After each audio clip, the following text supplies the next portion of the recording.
Well, today we're going to be looking at another Mego figure, and this time it's the new sculpt for the Scotty figure. So Mego originally released Scotty as part of the original lineup in '74, and he was very much based on the animated Scotty, as all of the figures were. And it does look like the animated one. It doesn't look much like Jimmy Doohan, to be fair. He came, I think he was the only red shirted figure. So if you wanted to make some red shirts to die off in your adventures, you'd have to buy lots of Scotties and put them on like Action Jackson. As usual, the gold foil fell off the badge, didn't last long. He came with the standard phaser and communicator and the standard pants and type 2 body. It's a really nice figure. One of my favourites as a kid. I used to love playing as Scotty. And like I say, it's quite a loose sort of likeness, and like I say, it's more of the animated one. So Mego have reissued Scotty, but have done a new head sculpt, which, just looking at it in the packet, looks a lot more like James Doohan. It's a really nice sculpt by the look of it. Comes in the standard sort of basic Star Trek pack that they come in now. Scotty. This one I picked up in Forbidden Planet, a UK science fiction store, $12.99, which I thought was pretty good. Back of the box, so you get a nice picture of Jimmy Doohan. He's looking after the Enterprise. Usual stuff, not a lot really else there. So looks like Andy Koval sculpted the head, so good job. So what we're going to do is pop him open and compare him to the old one.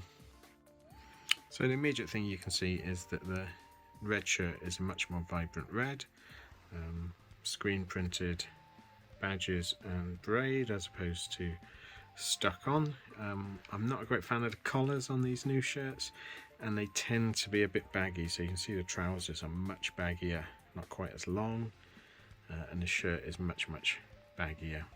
I'm not sure why they're doing it that way, but let's have a look at him. So let's compare the two.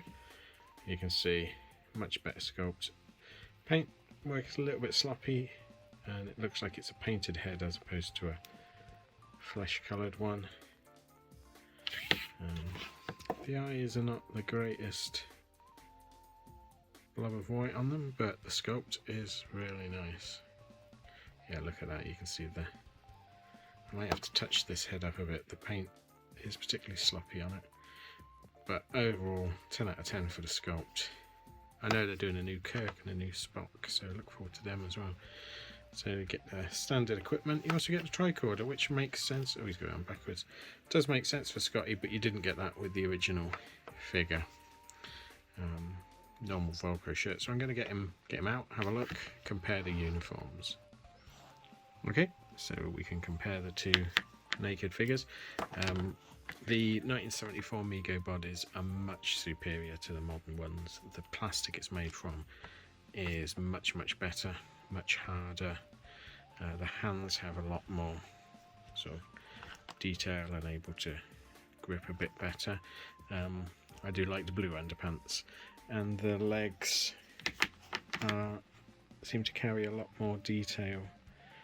I mean, it's a good job. They've done a great job, and I'm happy for them. Also, of course, the softness of the body, together with the fact that they really overstring these ones, means that the arms tend to start ripping holes, and you can see where it's caught the material, and that's what happens. That spring catches and starts poking holes. Seems to be happening on all the figures. What have we got? Printed, focus printed, copyright of course, whereas the originals had moulded on 1974. Let's have a look at the equipment. So, like I say, can't compare the tricorder because you didn't get one in the original, but it looks like the same thing. The equipment Mego's doing is pretty spot on. You can tell originals because they tend to go a bit yellow with age. But yeah, pretty spot on. Can't fault them on that. Same size, same colour. Really good. Uniform. Let's have a look at the pants. So you can see, we measure them. New ones, slightly different. Pardon me, slightly different shade of colour, shade of black.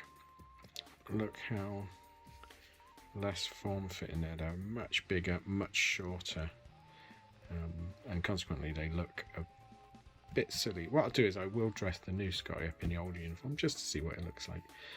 Yeah, so I do prefer the old pants. Shirt wise, obviously this Scotty one I think has faded a little bit, but so the new ones are Velcro backs, which do make them easier to get on and off. Like I say, I just wish they could get the collars right. I don't quite know why they have so much problem, because the collars were great on the 74 ones. So the shirt, I think, nicer colour, better, easier way to get on and off, but again, quite baggy compared to the old ones. Let's pop the new Scotty in the old uniform, see what it looks like.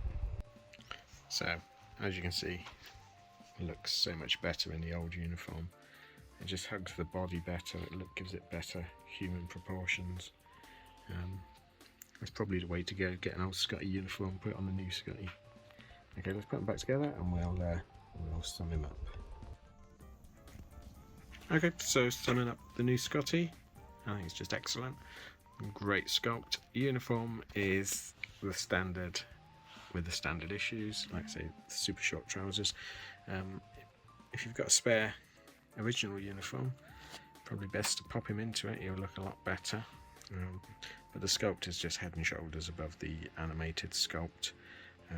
Yeah, I hope they do the whole crew again with modern sculpts. Can't wait to see the Kirk and the Spock. So yeah, well done again, Mego. Another hit. I presume they're still available at Forbidden Planet, $12.99, so grab yourself a bargain. Okay, thanks for watching. Please like and subscribe if you can, and I'll see you again next time. Thanks then. Bye.